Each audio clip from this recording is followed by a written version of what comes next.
We are joined once again by our good friend Salim Mansur, Professor Emeritus at Western University in London, Ontario, to discuss an end game for this Ukrainian war, where we go from here. Now, Europeans woke up just a few days ago to understand apparently that they're all at war with Russia. That is, according to German Foreign Affairs Minister Annalena Baerbock, who basically said just that. Yes, we have to do more to defend Ukraine. Yes, we have to do more also on tanks. But the most important and the crucial part is that we do it together and that we do not do the blame game in Europe, because we are fighting a war against Russia and not against each other. Thank you.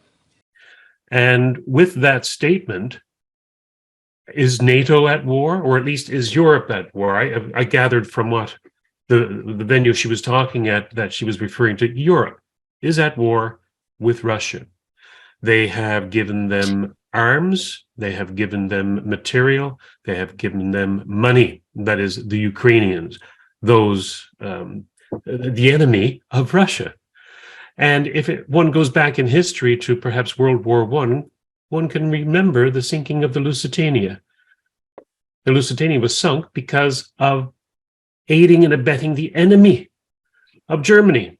So again, Germany, World War I, World War II, and now World War III. Now, Salim, you and I have gone through the history of Ukraine all the way back, hundreds of years, to today, and how this is a war between the United States and Russia, a proxy war, part of the forever war of the neocons and the globalists. And there's no need to really rehash that.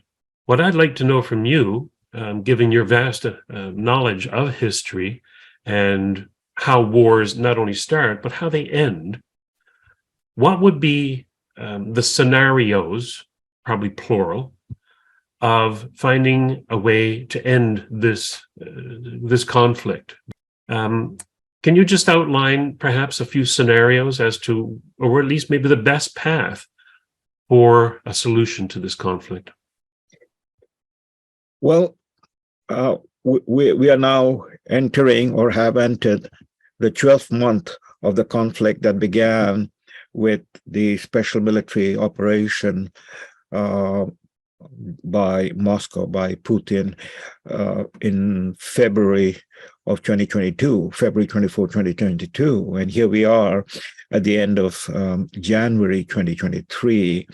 And throughout this period, there had been available opportunities, at least till midsummer of last year, opportunity for a negotiated settlement, which is exactly what Putin was asking for in terms of the special military operation. The special military operation was launched, just for our audience to again recall, which is not discussed anymore in the Western media, was launched on the basis of UN Charter, Article 51 of the UN Charter. That is the article that lays out the principle of self-defense.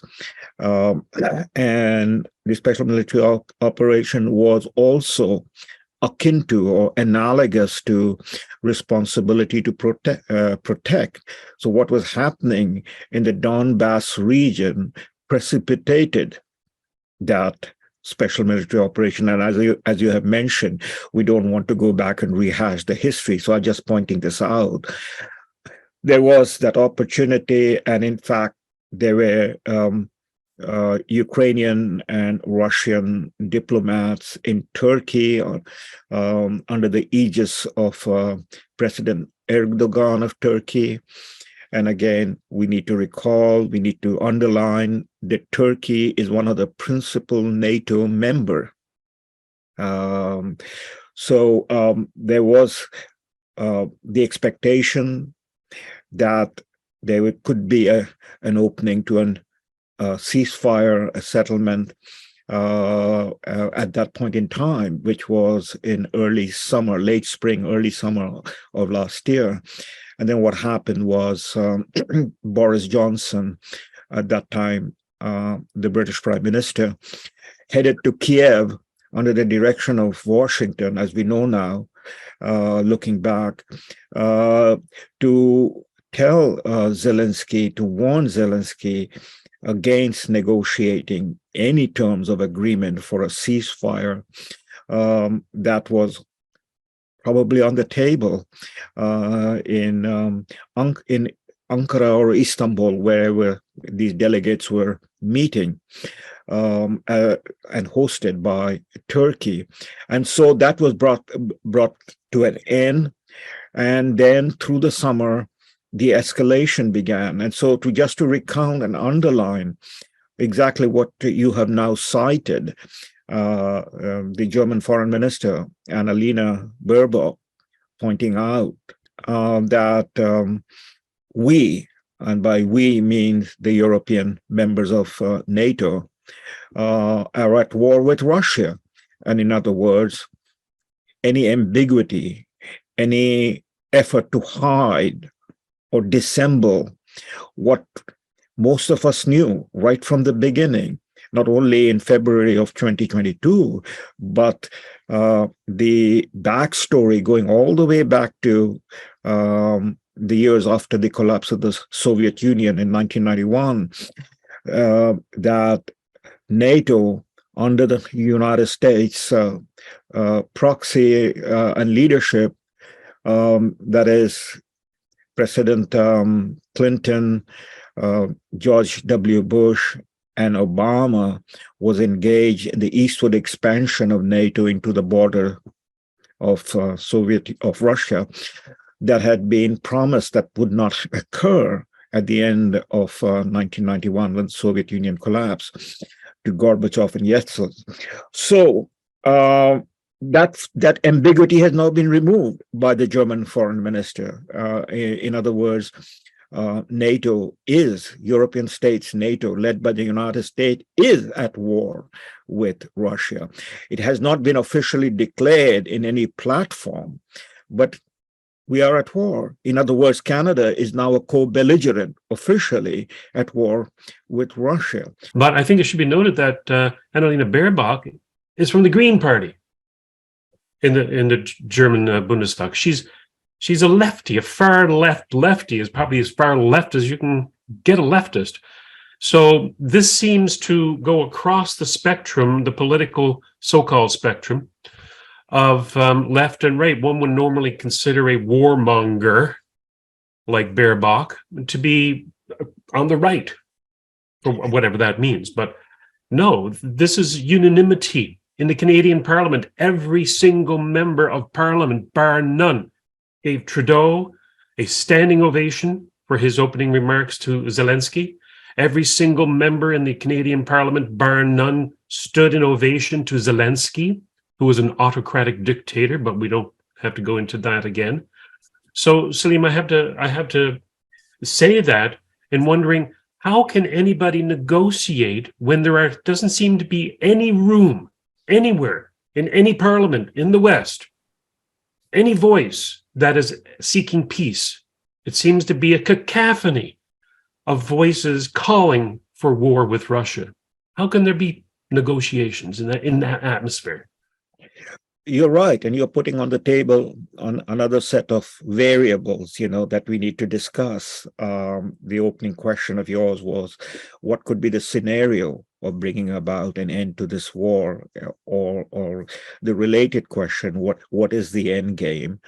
And now the question, very germane, very important, that the entire political spectrum of the collective West, by which we mean the United States leading the NATO countries, that is the NATO members, in effect the G7 countries minus Japan, but probably Japan will join in, we don't know.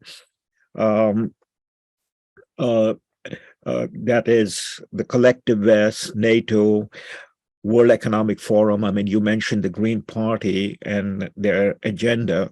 By the very term, Green Party is the agenda of the World Economic Forum. Yes. The Green Deal and so on. And that comes right back to where we are as a member state of NATO, Canada, and our parliament, that is the Green Party in Canada, and I believe they have one member or two members in the parliament, the Green, that you might want to check out. I can't immediately recall. So they would be lined up with the New Democratic Party, which is technically considered the left party in Canada. Oddly enough, Salim, Elizabeth May, who spoke for the Green Party when Zelensky appeared in front of Parliament, was the only leader to ask for negotiations. The only one. Yes. All the other leaders were gung-ho to go to war with Russia. But Elizabeth May, and I Right. have to give her this credit, was the only one to say that let's make a way for Putin to reach the negotiating table. Right, but that was way back now. I mean, there's so much water under the bridge. That was way back in April when Zelensky addressed the parliament on Zoom or video to the parliament, and everybody, there was not without any exception, except for what you just now mentioned about Elizabeth May putting on the table the possibility of a negotiated settlement, that is some sort of a negotiation to be done. But without any exception, there was a standing ovation for Zelensky that in effect meant that, Canada, as represented by our parliament, were fully engaged in becoming a warmongering country. We had joined the European and the Americans in this matter. And that's another discussion. And I would like to, loop back into that question, because that goes to the heart of what has happened to the West. What has happened to the party of Tommy Douglas, Ed Broadbent, Jack Layton, that were ostensibly the party of peace, party of the workers, the working men and women of Canada. That was the official position, that they reflected the concern of the average Canadian, and the average Canadian, of course, in that sense meant that, it reflected the concern for their welfare, and the most important welfare for anyone in our time is to see that the people are not drawn into a war, particularly an unnecessary war, and a war that has no national interest involved in terms of Canada's interest in faraway Ukraine. So that is a very germane question to ask. What has happened to the collective West? There is no voice. I haven't heard, and I would like you to correct me if you have heard or read. I have not heard a voice coming out of the Catholic Church hierarchy. There's no voice of the Pope on the matter of war and peace, the urgency of peace, the urgency of negotiation, the urgency for talking. I haven't heard from the archbishops of Canterbury and York. I haven't heard anything from any important figure in the church in the West, in the United States, in Canada, and in Europe. I have not heard any public figure, like, for instance, I can recall Bertrand Russell or Jean-Paul Sartre in the last century. You and I are old enough to remember the Vietnam War. We grew up as children and as teenagers in a world of conflict. And Vietnam War in our generation was the most significant war that America waged in Indochina without any, basis, except what we now know was the urging of the military-industrial complex to be engaged in perpetual war for perpetual peace. Throughout the period after 1945, wherever there was a conflict, small or big, that could, draw the world into another war, there was a peace movement. So Vietnam War, throughout that period, the 15 years of Vietnam War, there was a massive peace movement around the world, in America, of course, and then around the world. There was a massive peace movement during the campaign for disarmament throughout the 70s and 80s, with political leaders right in the front. German leaders like, at that time, I'm just trying to recall his name, the Chancellor Brandt, Chancellor Schmidt, the French President Mitterrand. They were all on the street in a massive demo, including at that time, our Prime Minister, Pierre Elliott Trudeau. He launched a peace movement. People will have forgotten that. May I suggest, Salim, sorry to interrupt, but may I suggest that the only really thing that has been different between that era of foreign conflicts and opposition protests is that today, as opposed to then, you have the media in lockstep with the state. Back then, in the 60s and the 70s and the 80s, the media were on one side of the fence. And just remember, Vietnam really became unpopular when the video started to come back from the battlefield.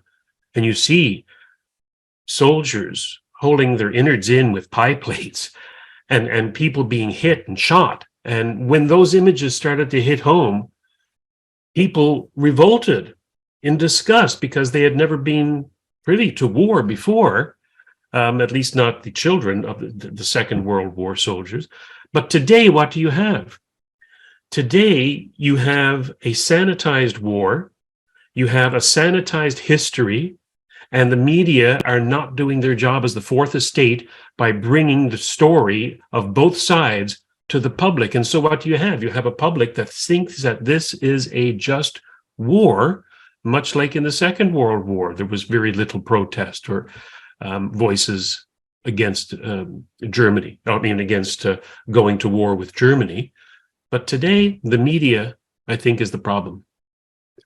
You are right about that. There was at least a semblance that the fourth estate, that is the media, was in some ways, separate from being a propaganda arm of the state. And so that was there. In other words, at least a semblance that there is free speech and freedom of speech and freedom of reporting. There was not, and there is not any sanitized war. War is the ugliest thing that, any people can fall into, led by their leaders for whatever purpose. So there is no sanitized war. The question is about sanitized reporting. Yes. So it was in the 1960s and 70s, the Vietnam War was reported. And when Walter Cronkite, who was the most important, iconic figure on the television with his 6:30 news in the evening. I mean, in those days, there was no Fox News and CNN and 24/7 news channel. So when CBS Walter Cronkite reported after the Tet Offensive in 1968 that the war is lost. To say that we are mired in stalemate seems the only realistic, if unsatisfactory, conclusion. On the off chance the military and political analysts are right, in the next few months we must test the enemy's intentions in case this is indeed his last big gasp before negotiations. But it is increasingly clear to this report that the only rational way out then will be to negotiate, not as victors, but as an honorable people who lived up to their pledge to defend democracy and did the best they could. This is Walter Cronkite. Good night. The war was lost. People trusted Walter Cronkite. That is, I'm talking about the American people who were tuned into. They trusted Walter Cronkite. And when Walter Cronkite said the war is lost, it is reported the Johnson administration, Johnson was still the president, supposedly told his people that when we have lost Walter, we have lost the war. Mm. So all of those are factors that we are dealing with. But I would suggest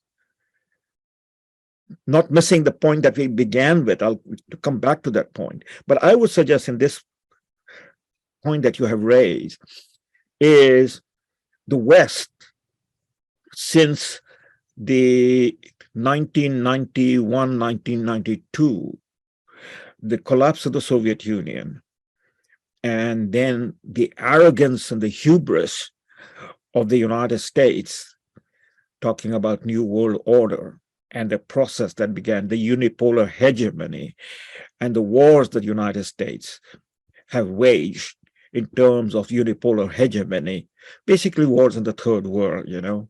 The most important and significant war was, of course, the Iraq War, based upon completely false claims of weapons of mass destruction that Iraq had when Iraq did not have any, and that had been basically proven.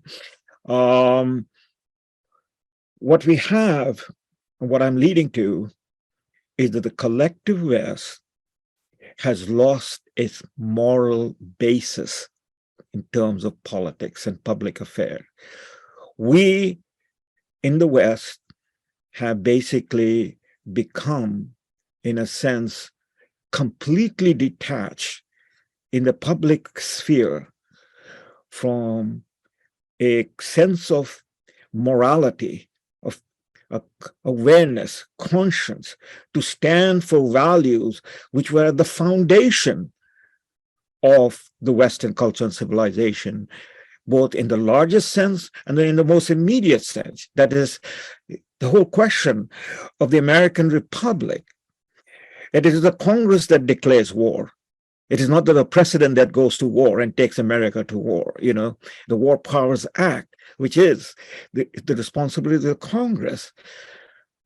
If you want to recall history again, on December 7th, when Pearl Harbor was bombed, Roosevelt went to the Congress to ask for the declaration of war. I ask that the Congress declare that since the unprovoked and dastardly attack by Japan on Sunday, December 7th, 1941, a state of war has existed between the United States and the Japanese Empire. Wars since the Second World War has been waged by America by the pure authority of the American president, you know, and it has been detached from its own constitutional separation of powers, and therefore the checks and balances that is at the foundation of the American Republic. You know, same thing applies to just about all of the Western powers, you know. Ultimately, where is the voice of the people if the people are not informed and the voice of the people is not represented in the national parliament? So there you have it. In the Canadian Parliament, there is no voice of the people that we can hear through its elected members pausing, hitting the pause button and asking, how is it that we are getting involved in a war in which the Canadian people have not been explained what is at stake? What is the national interest? Why are we involved there? You know, and in this period that we are talking about, from 1990s to where we are now, Canada has not, this needs to be emphasized, we have forgotten our own history, has not sheepishly followed the lead of America into war. We did not do that in Vietnam. We did not engage with America going into war around the world, you know. And in the period after 1991, 92, the most important conflict of the time that America led in the Middle East, that is the Iraq War, Prime Minister Chrétien refused to be a member of the coalition of the willing because the Iraq War did not have the sanction of the UN Security Council. You know, so there is clear precedent that Canada was not a warmongering state, that our tradition that was built after Second World War by all the prime ministers until the present prime minister was one that Canada will be a member state of these various alliances, that is, includes NATO, but Canada's role would be that of a peacemaker and a peacekeeper. We do not have in Ottawa or across Canada at this present time any voice apart from that of Maxime Bernier, who doesn't have a seat in the parliament, that has asked to hit the pause button and engage in a discussion with the Canadian people in the parliament and in the public square. What business do we have in making Russia, which is our neighbor, right across the Arctic pole? It is our close. We are the buffer state. People need to remember that. Canada is the buffer state between Russia, the world's nuclear power with the largest stockpile of nuclear weapons, and United States, the other nuclear power. So we are the buffer state. So how is it that we have so egregiously walked into willingly a situation where we become a co-belligerent against Russia, and there's not a single voice. And so that's the question. That's the thing, Salim, is that let's get back to the crux of the video today, which would be to find an endgame solution. But now we've laid the groundwork that there are no voices calling for peace. So where do we go from here, the average public, or where do you recommend that our leaders go? Well, we are at the precipice, and it cannot be emphasized. I don't know what other word there is to raise the urgency. We are at the precipice. That is, the collective West has brought us to the precipice of a nuclear Armageddon. The whole issue of what was the crossing of the red line by the collective West in terms of Ukraine, that is, advancing NATO to the border of Russia, when Russia had laid out that its red line is that any advance towards Russian border by NATO would mean, for Russia, its existential question. Just as the positioning of missiles to be armed with nuclear weapons in Cuba in the 1962 crisis that erupted when Americans found out that Soviet Union had positioned and were going to be able to launch nuclear weapons from Cuba into the heartland of America, only 90 miles away, that burst out into a crisis, and we were at the brink of a nuclear war. And that history is pretty well known, or should be known by the people, but most importantly by the political leaders in Ottawa, every single one of them. And there I might say in parenthesis, we have a leadership in Ottawa, but not only in Ottawa, right across the collective West, who seem to have no memory of a real war, which is the generation of Pierre Elliott Trudeau, even though he never participated in the Second World War. But I'm talking about the generation that came to an end in terms of leadership with the departure of George Herbert Walker Bush from office in 1992 election, that there has been no leader in the collective West that has a memory of the Second World War, of America, the only power in the world that used a nuclear weapon, a bomb, against a country, an enemy, but it used it, in Hiroshima. Has no memory, it seems to be. A complete amnesia. And they are the leaders who are taking the rest of the world to a nuclear Armageddon. Because the Cuban Missile Crisis is the only precedent by which we can rationally and morally confront the issue that is at play about what you just now said, a just war. There can be no just war in the nuclear age. There can be no just war in a nuclear age against a nuclear armed country, which is Russia. There is no just war, period. The argument of anyone making the argument that, oh, well, there is some degree of, consideration, reason, and therefore justice in any war that would bring a nuclear power country face to face with each other with the possibility of escalation. And the answer is no, there's none, period. There are red lines. The Israelis had a red line that any country surrounding Israel seek to acquire a nuclear weapon would lead Israel to a preemption.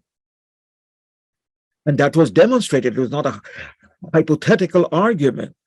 It was not a hypothesis. It was demonstrated when Saddam Hussein in the 1980s, with the support of the European powers, the French in particular, started going down the road of acquiring nuclear weapon, built the Osirak nuclear reactor outside of Baghdad. Israel did what she had said that she would do, that the Israeli leader, Menachem Begin, did what was known, that there is a red line, and Saddam Hussein was crossing the red line, and Israelis took out the Osirak nuclear reactor. There was a red line from 1823, after the American-British War of 1812, in which Canada participated, because Canada was at that time British North America. And the British went all the way down to Washington and burned down the executive building and the Congress. Which is why it's called the White House today. Right. So what was the response? Once the war was concluded, the response was President James Monroe drew the Monroe Doctrine, promulgated the Monroe Doctrine, that any European power crossing that line, Monroe Doctrine, and getting into anywhere in a position to threaten the United States in the Western Hemisphere would be met by force. So what is ambiguous about the red line when Russia pointed out there is a red line? You cannot cross that red line. Okay, so we have deliberately, that is the collective West, have deliberately moved to humiliate and threaten Russia. What was the end game of this move to humiliate and threaten Russia? The end game was, from the point of view of the collective West, that is from the point of view of the United States, under a neocon administration and neocon thinking, that is the unipolar hegemony, the world would be under the American hegemony, rule-based order. The end game was written all over the map to bring a regime change in Moscow, to remove Putin, and then to dismember Russia. That's the end game of the collective West. Well, it sounds to me, Salim, as if, like, when we open the discussion today, looking for a solution, your answer is that there is no solution because the West doesn't want one. Well, there is the solution. I mean, that's what we go back to the Cuban Missile Crisis. The solution in the world that we are living in, but we can go back to pick up precedent from the past history, the world that we are living in, especially with nuclear weapon states, that there is no alternative in resolving differences between and among nuclear armed powers to a continuous talking to each other and respecting each other's interests. There is no alternative. I mean, that's the famous line of Churchill. War is better than war. Even though Churchill was the biggest warmonger of the 20th century, and that's another history, we won't get into it. Jaw is better than war. The point is that there is no alternative.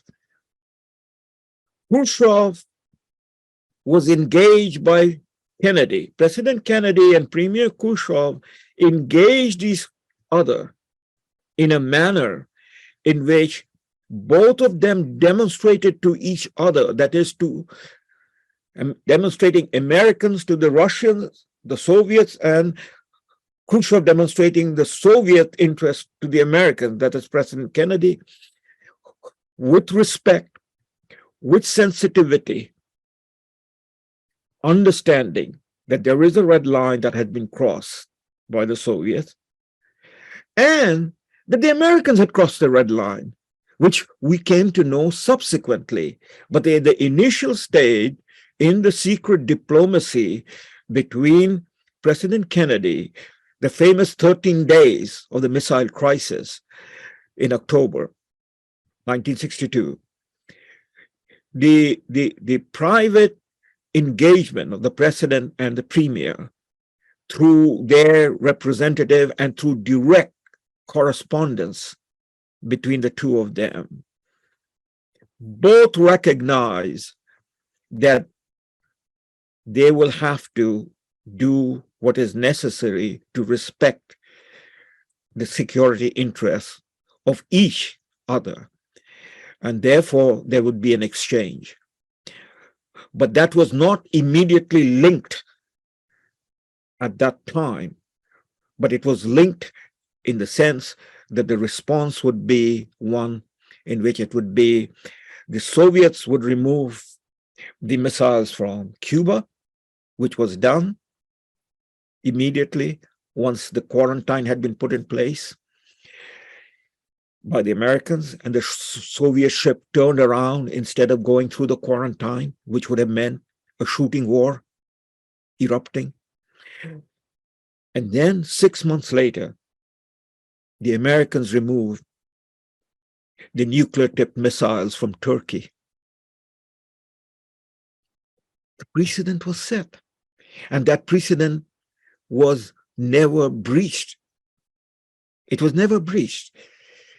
From 1945, when everybody knew, that is, everybody engaged in the war against Nazi Germany, that is the three big powers, so United States, Great Britain, and Soviet Union, that the war will end. It was an unconditional surrender that was demanded of Germany, not a negotiation, because that would take us back to World War I, and we'd come to it, if you know, an unconditional surrender. And that meant that either the German army immediately lay down the arm and come to the designated place to sign the surrender documents, and then what follows will be laid out.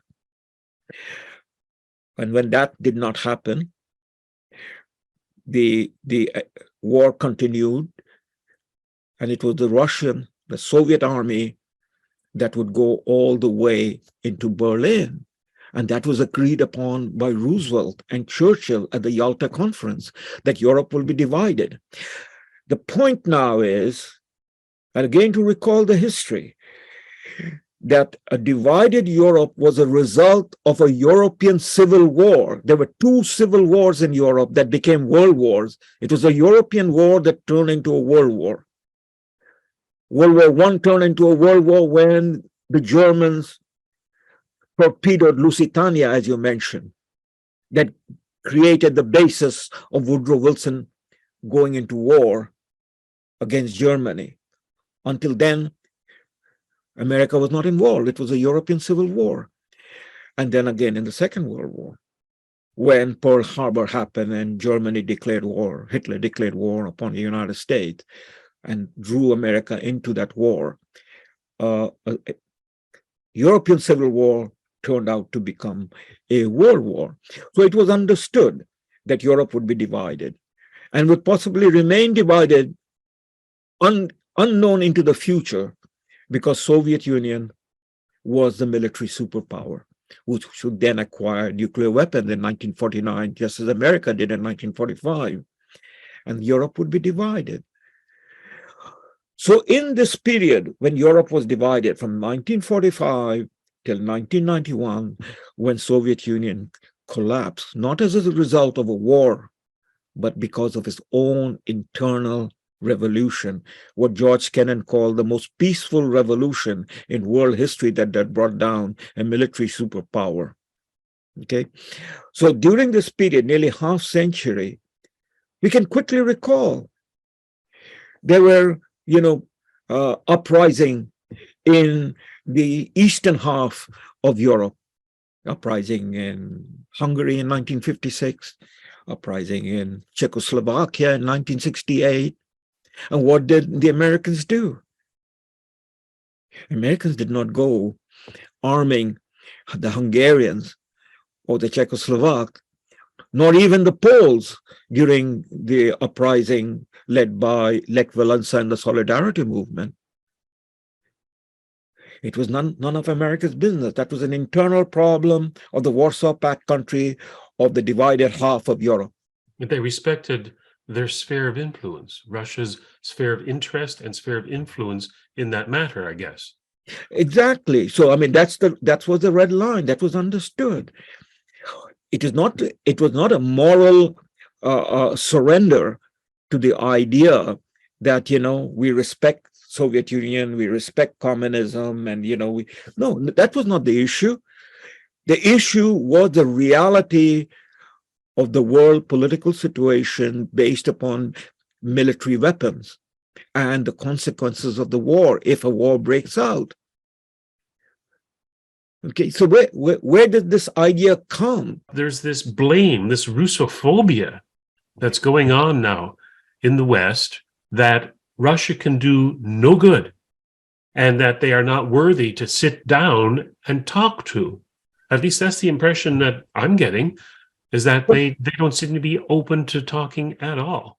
Well, the impression that you're getting is not in any way ambiguous. It is real. There is a raging Russophobia now in the Western world. Where does it come from? Why does it happen? I mean, George Kennan, the most important, I might say the greatest American diplomat of the Cold War years, the father of the containment strategy.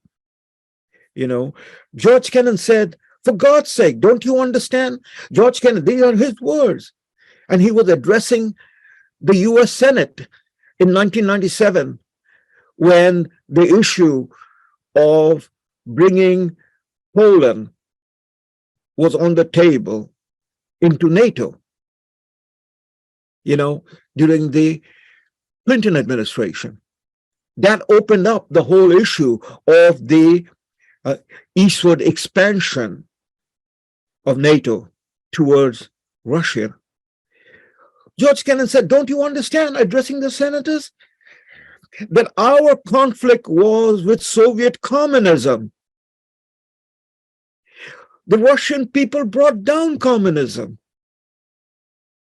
Russian people are engaged in building their own democracy, and that democracy is no less in terms of a democratic engagement as that in Poland or Hungary or now a unified Germany. And what are you talking about? You're making and turning Russia into an enemy. Well, this is the agenda of the neoconservatives in the United States, to perpetuate a Cold War against Moscow.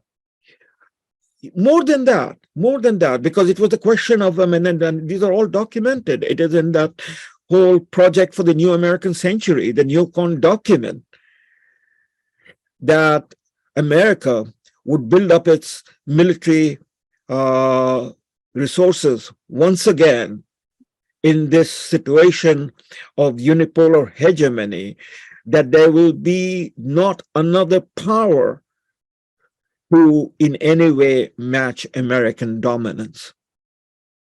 Okay, so that was a policy, and that was a policy. I mean, the world's New World Order was laid out by George Herbert Walker Bush, who had served as vice president to Ronald Reagan.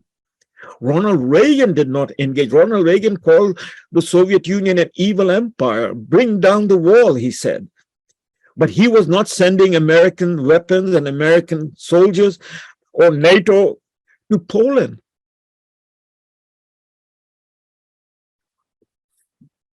Reagan engaged with, again, setting aside the moral question, it is from the perspective of the Monroe Doctrine. He engaged in Central America to defeat what he and others saw as an encroachment into Central America by, at that time, the Soviet Union, their support for Sandinista, so Sandinista communists, therefore. And Reagan engaged with that. That was, again, within the Monroe Doctrine, whether it was Grenada, whether it was Nicaragua, whether it was El Salvador, or as John F. Kennedy had to deal with, that is Cuba. But it was all within the terms of reference of the Monroe Doctrine. But in 1992 onwards, it became a neocon strategy.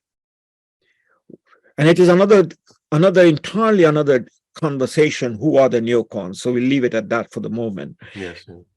So we are coming back to the whole issue about what you began with. What can be the end game, or what can be the solution? My view is very simple at this moment, but it would be profound if there was a voice in the Western world. And Canada should have been that voice, as you and I as Canadian. We are not only appalled, we are staring down the barrel of a nuclear gun into which Canada has positioned, that is, the present leadership in Ottawa has positioned Canada. And this is not an exaggeration. These are facts on the table. Russia, Putin has warned that this war that NATO is engaged in, and which is now openly stated by the German foreign minister, can lead to an all-out war in Europe. What does that mean?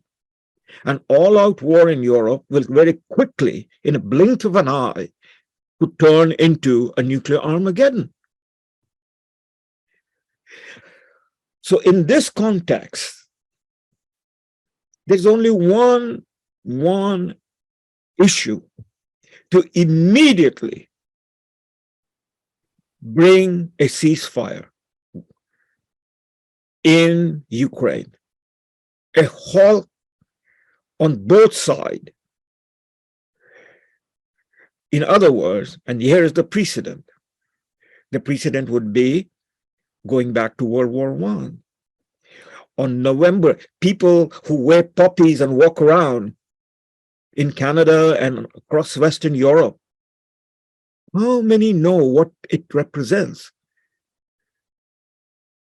November 11, that people celebrate as Remembrance Day or Poppy Day, was the day, the 11th hour of the 11th month of 1918, when the shooting ended or was stopped in Europe. And that's called an armistice. It was not a surrender of Germany. It was an armistice. Germany agreed with the call for ceasefire. The German army was still occupying lands outside of its frontiers, in eastern part into Russia, and in the western part, Belgium, Alsace-Lorraine, and so on the French side. The German army had not been defeated. 4 years after this slaughterhouse that Europe walked into in August of 1914, with no end in sight, and an escalation, and dead bodies piling up, and a trench warfare with neither side, the Allies or the Axis powers, Germany or Britain and France, were gaining a yard of land, a meter of territory against each other in what was the nightmare of the trench warfare. And by that time, Russian Empire had collapsed. a Russian revolution had taken place, a Bolshevik revolution had taken place in October of 1917, a year before the armistice. So what was the armistice? Stop the shooting, and then let's get into talking. The Americans had come into war. That is, in 1917, Americans started landing the American Expeditionary Force into Europe, into France. But America had not actually gone into the battlefield in the manner that they would have gone into, which is what the Germans understood, that with Americans coming into the war with its full might, Germany would be defeated on the battlefield. And so Germany agreed to an armistice, ceasefire. Then is the rest of the history. Wilson and the French leader and the British leader, Clemenceau and Lloyd George, went into Paris to negotiate the Treaty of Versailles with Germany and to impose it on Germany. And that's a different history. But the first point is that there was an armistice and the shooting war was brought to an end. Well, that is the precedent that should be immediately implemented given the state that we are in.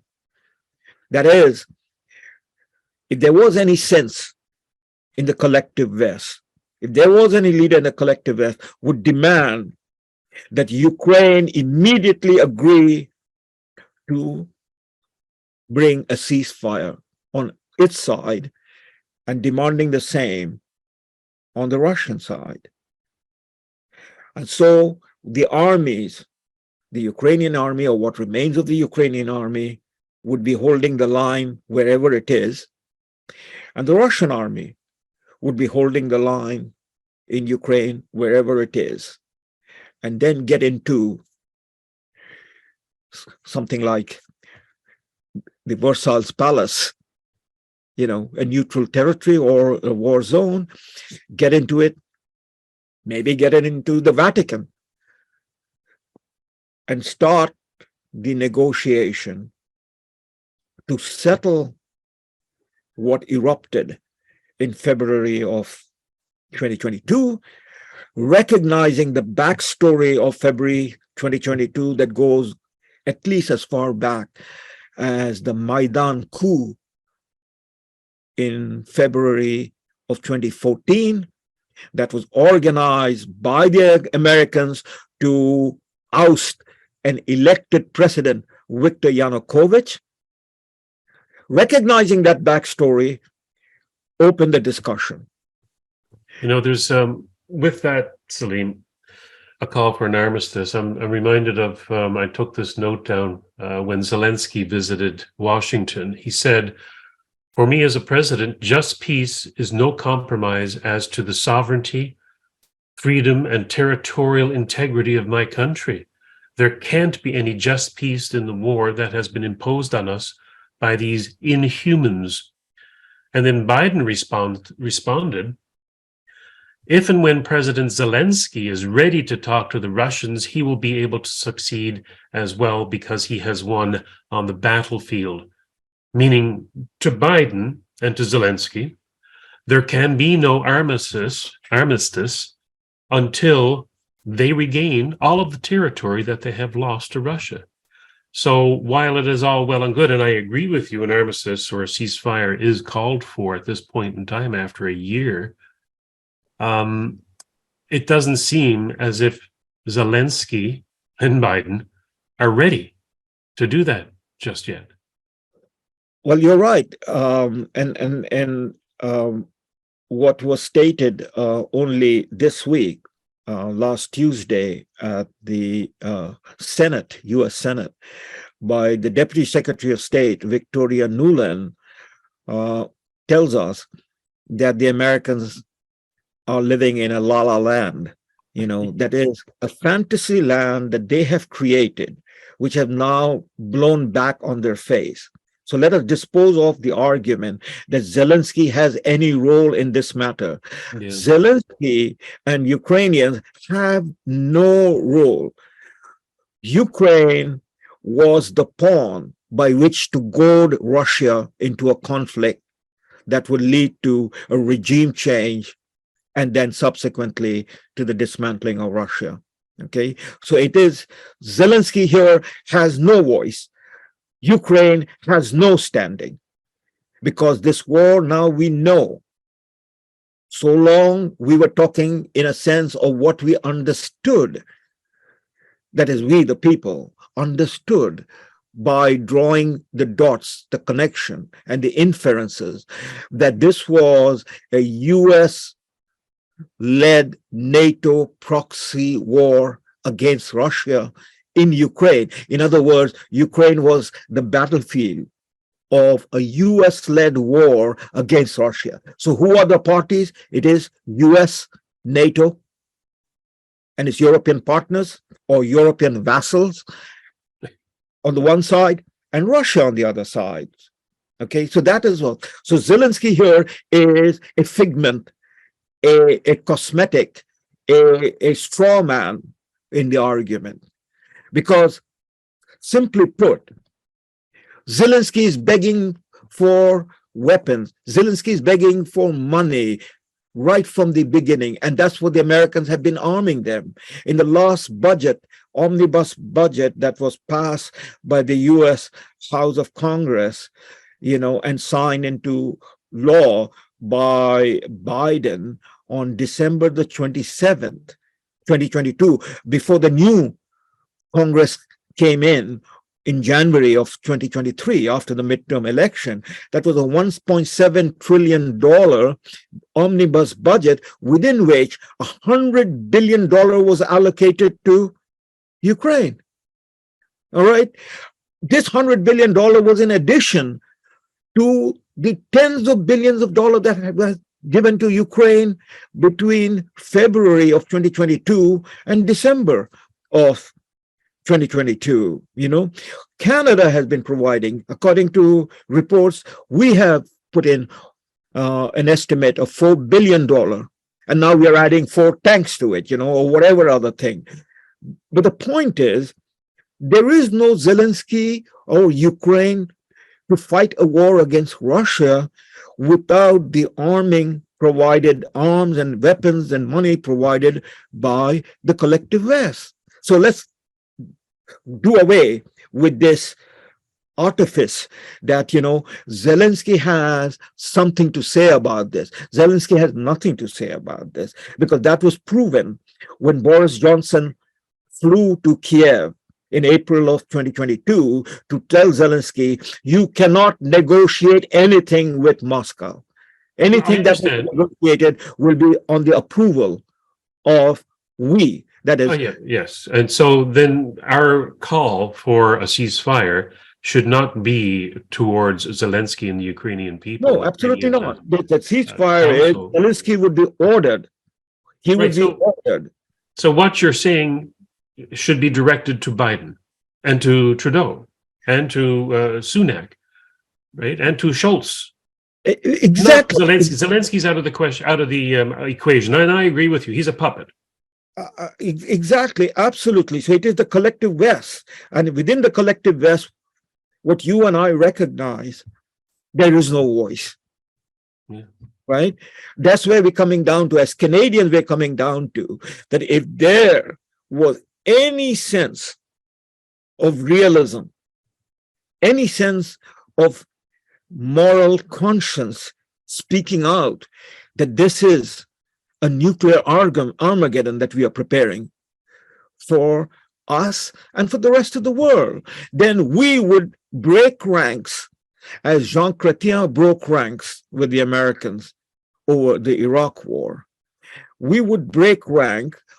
In other words, we would be doing what a self-respecting, independent, sovereign state does. That means it speaks as a sovereign state, a sovereign power.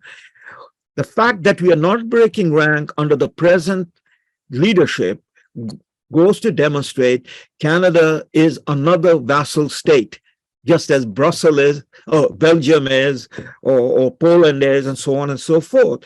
But if we were, that's the big hypothesis, we would say that no, this war, we need an armistice right now, and then we go into a chamber with Russia on the one side and the collective West on the other side, and we negotiate the future of not only Ukraine, but Europe in relationship to Moscow. And that would mean, as we get down to the nitty-gritty of the negotiation, but before I get into that, here it is. I mean, this is what Victoria Nuland said. And the fantasy land that Victoria Nuland, the Deputy Secretary of State, or the Secretary of State, Tony Blinken, Biden is in a perpetual state of a fantasy land because the man is possibly 90% in a state of dementia. So he says whatever he says that is scripted for him. So we're talking about the people who are running the affairs in Washington. They're living in a fantasy land. This is what Victoria Nuland said to the senators.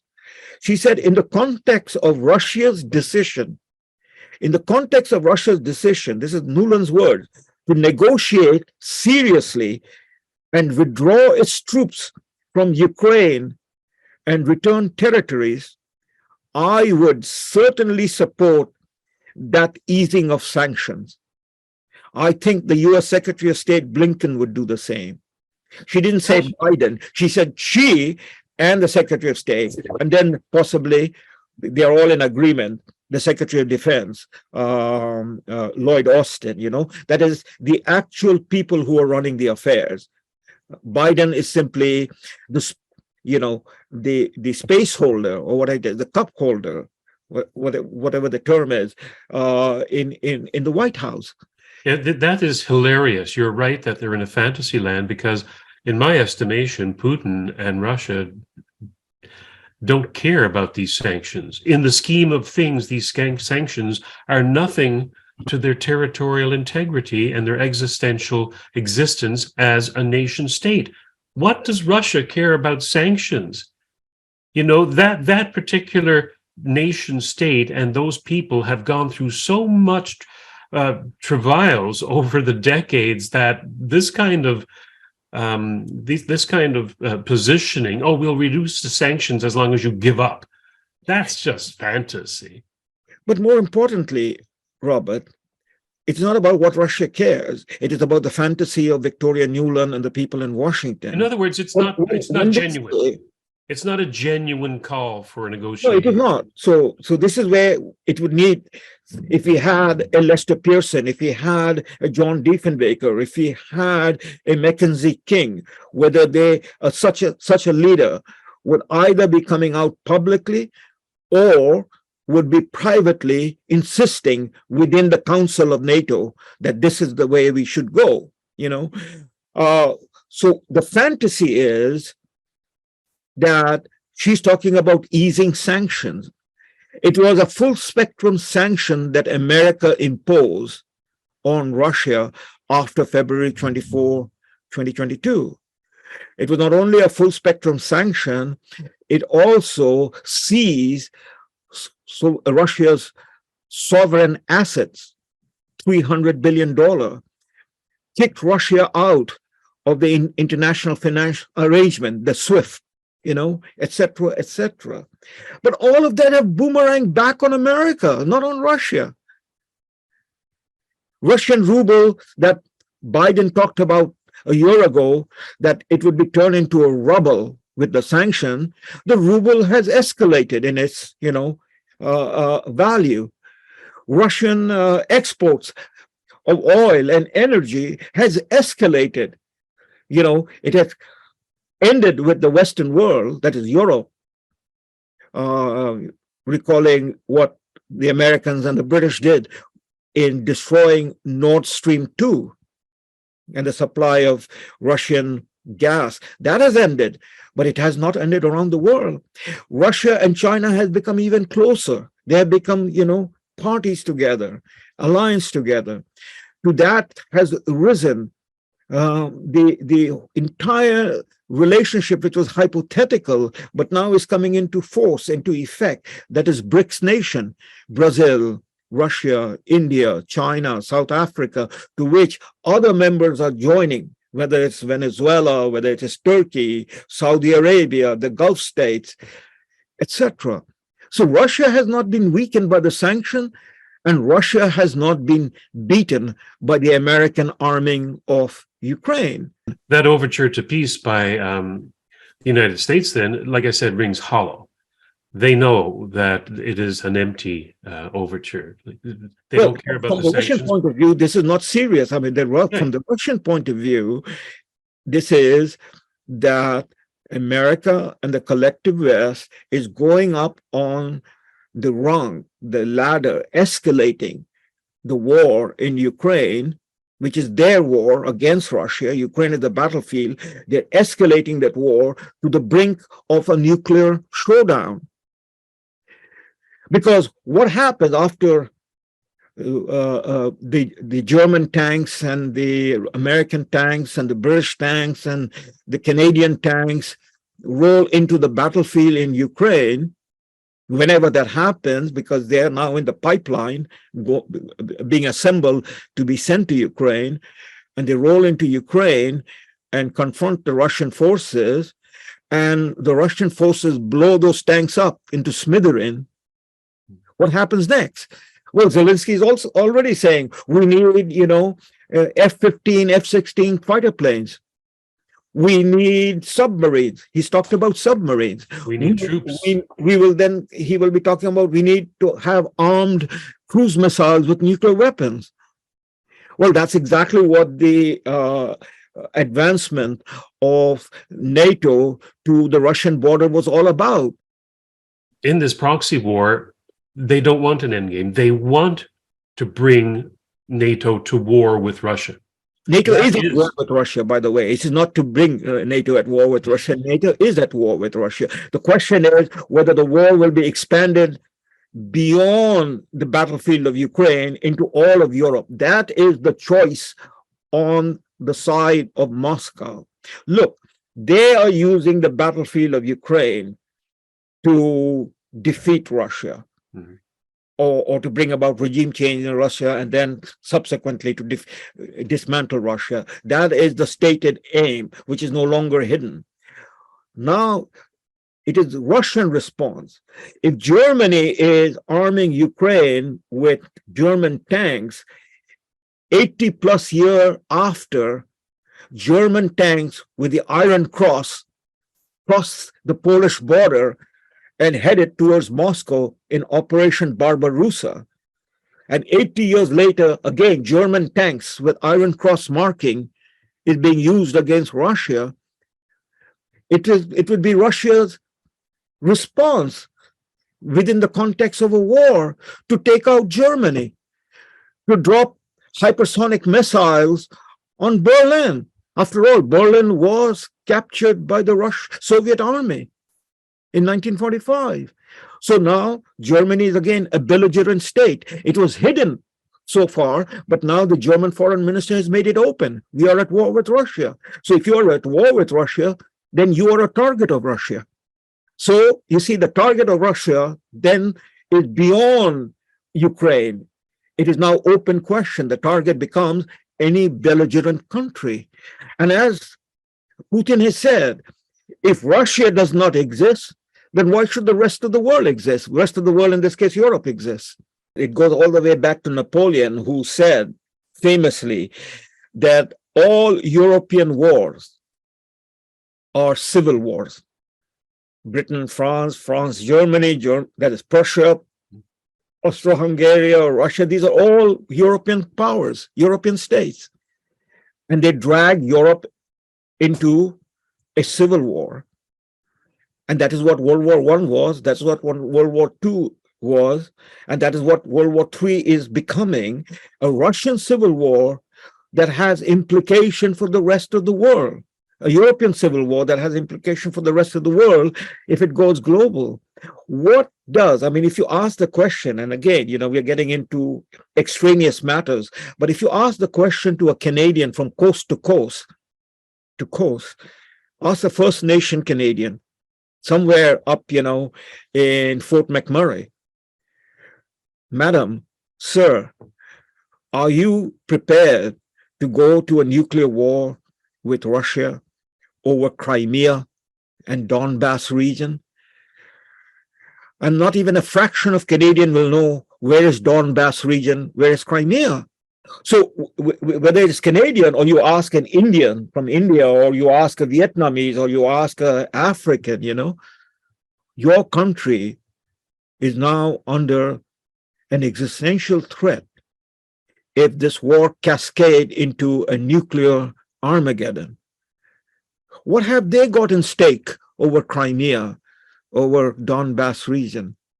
What did they have in stake over Alsace-Lorraine and Ruhr at the end of the World War I that erupted into World War II? I mean, we're now engaging in terms of a real serious matter of this war that has a global implication where any further conversation, if a nuclear Armageddon breaks out, will be irrelevant. It will only be relevant to the cockroaches, not to you and I. We will go up in smoke.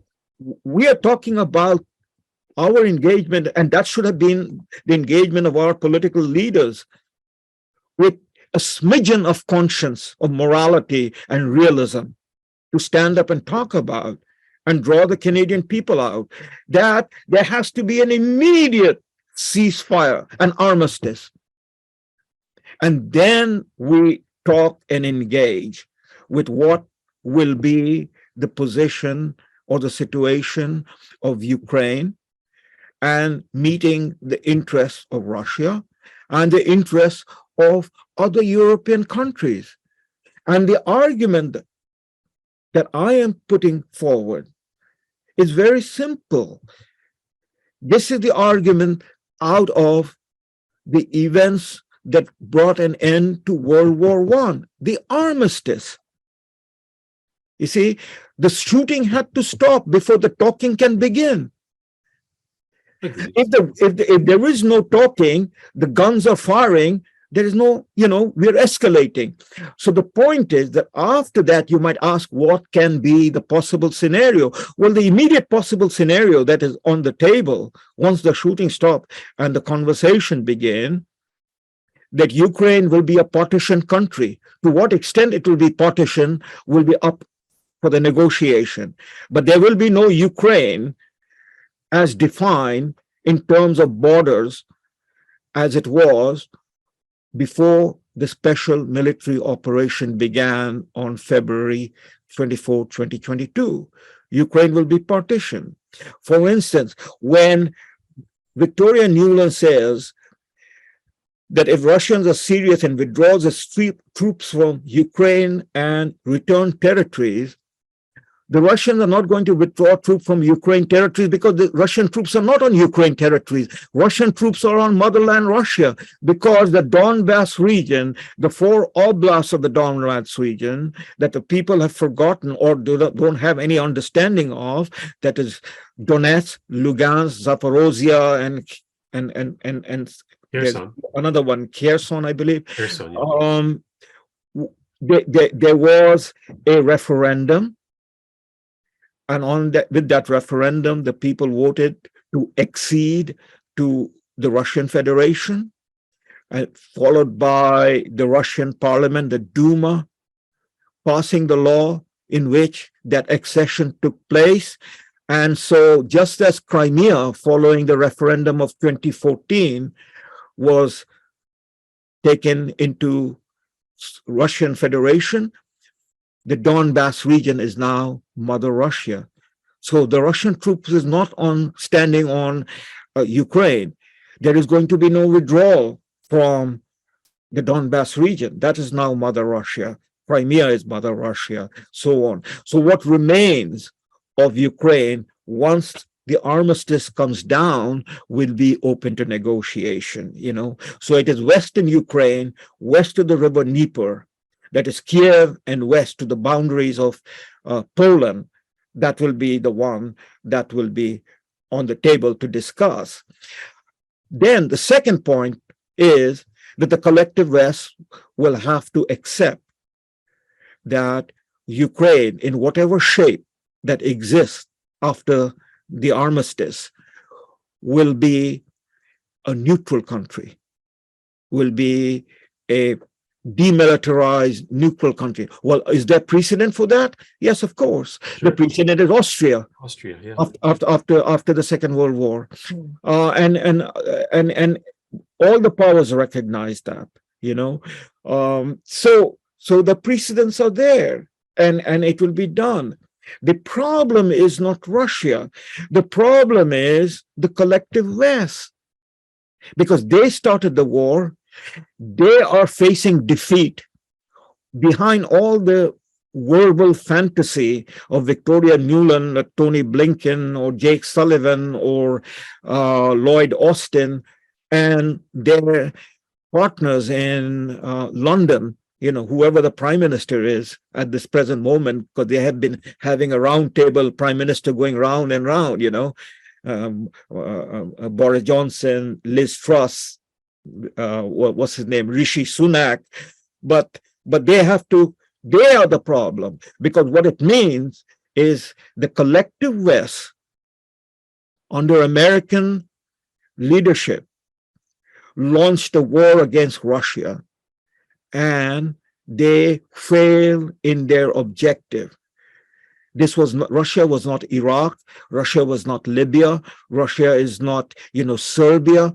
And so they met a pure army and a pure power that confronted the collective West and basically defeated the collective West in So Ukraine. let's wrap this up then, Salim. And I would suggest that wrapping it up would be a call to our citizens. Given the fact that the press is on the side of war, our leaders are on the side of war, it is up to us as citizens to impress upon our leaders and the press to stop this, to call for an armistice, to write your parliamentarian, your member of Congress, and to write letters to the editor. And even though they may not be printed, which I'm darn sure they won't be, they'll be read by the editorial board. And then they'll get an impression of the overwhelming disgust that we have, hopefully, of progressing this conflict any further. And let's call for an armistice. Would you think that that is the way to go? Yes, I mean, ultimately, it is we the people.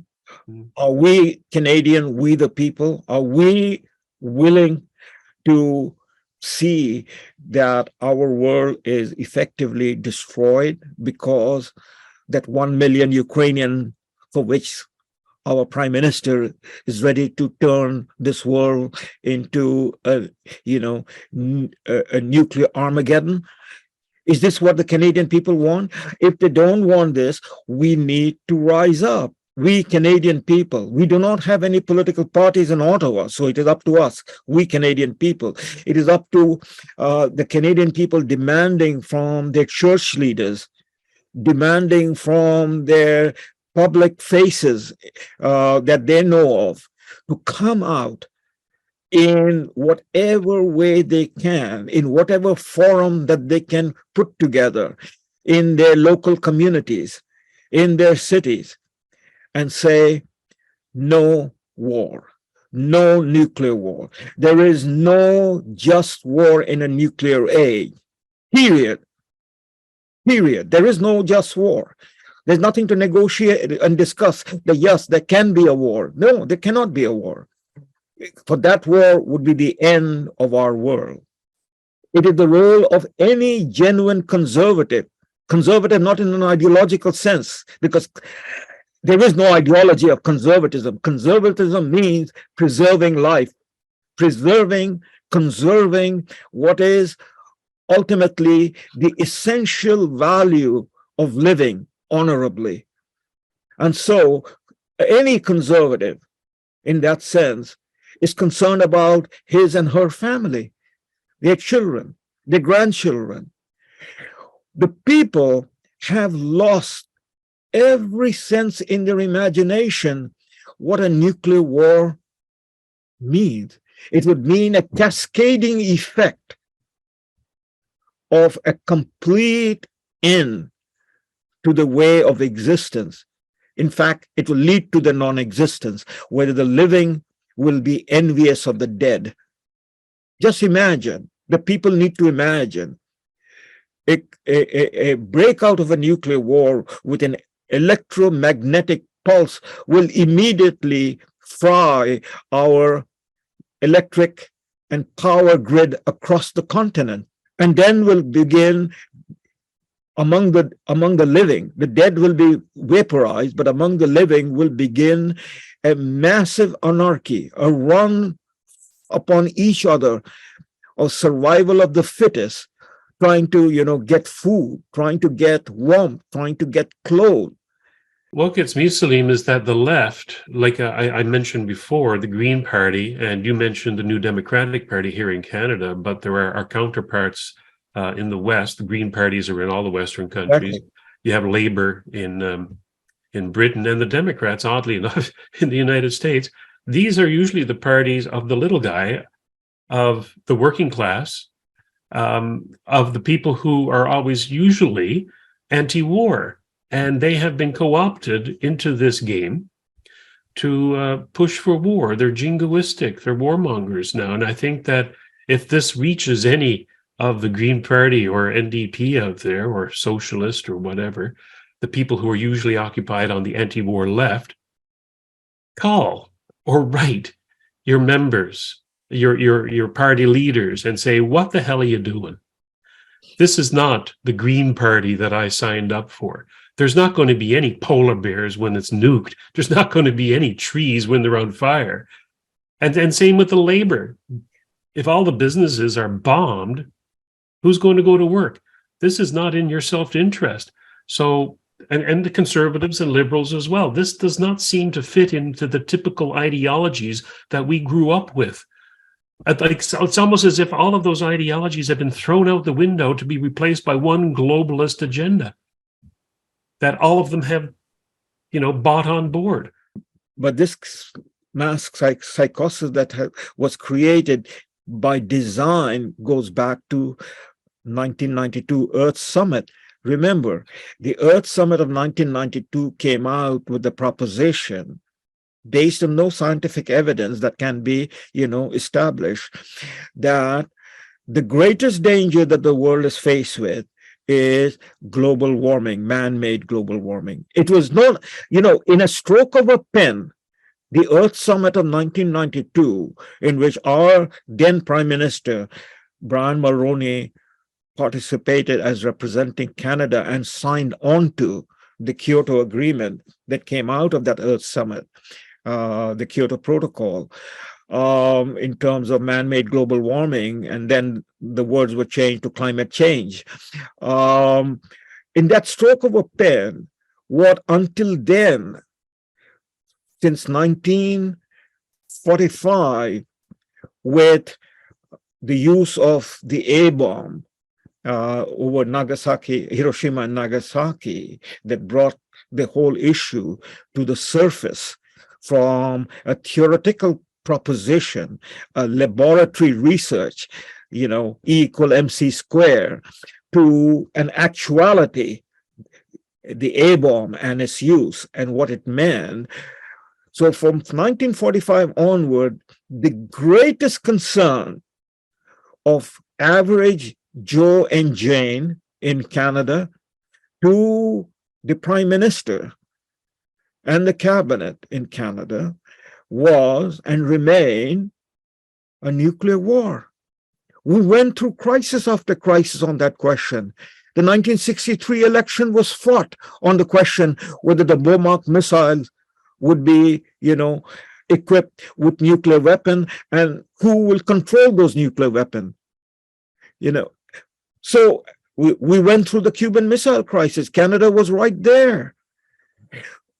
So the crisis, the real danger for which, people walked on the streets, leaders walked on the street with the people, church leaders, union leaders, that's trade union leaders, academics, professors in the universities, church leaders, they walked on the streets in Paris, in London, in Washington, in New York, in Toronto, in Ottawa, in Madrid, in Berlin. What was the crisis that they walked against to express their views and their feelings and their demand? It was to disarm the world of nuclear weapons. It was to preserve the world against any mad use of nuclear weapon. That means against wars, that wars could escalate to the nuclear level. And here we are, in 2023, staring at the barrel of a nuclear weapon, and the people are sleeping. This is the mass psychosis. Anybody who was a teenager or, first year university in 1990, that means they were, in their early 20s or heading into early 20 in 1990, would be today approaching 60. They would be 50-year-old and going on to 60, right? That's what has happened. So in other words, anybody who is 60 years old and younger has been thoroughly brainwashed in the Western world, in collective West, brainwashed by this whole phony argument of man-made global warming as the greatest existential threat, and along with that, a woke culture that basically has hollowed out anything and everything of a moral consciousness in the minds of people in the collective West. In the 60s, Salim, the symbol of the day was the peace symbol, the circle with the lines in it.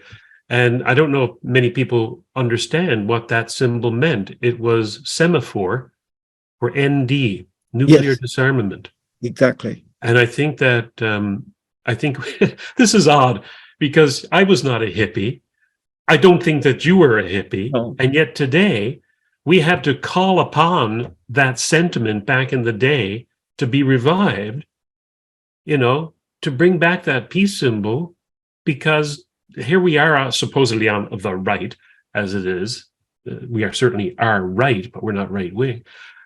Reviving the peace symbol of the 60s and 70s to end this madness. So, Salim, I think we should leave it there because we've come to a conclusion that the ball rests with you and I, and our friends and colleagues, to bring about peace. So, with that, Salim, peace.